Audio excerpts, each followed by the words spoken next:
I've always been fascinated by nature, intrigued by the glory found right outside our doors. Our world, yet a completely different world. Blown away by the beauty and violence found in the animal kingdom.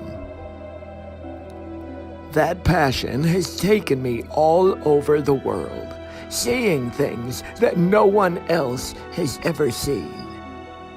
Sitting down on shows to show off the majesty normally reserved for nature and nature alone.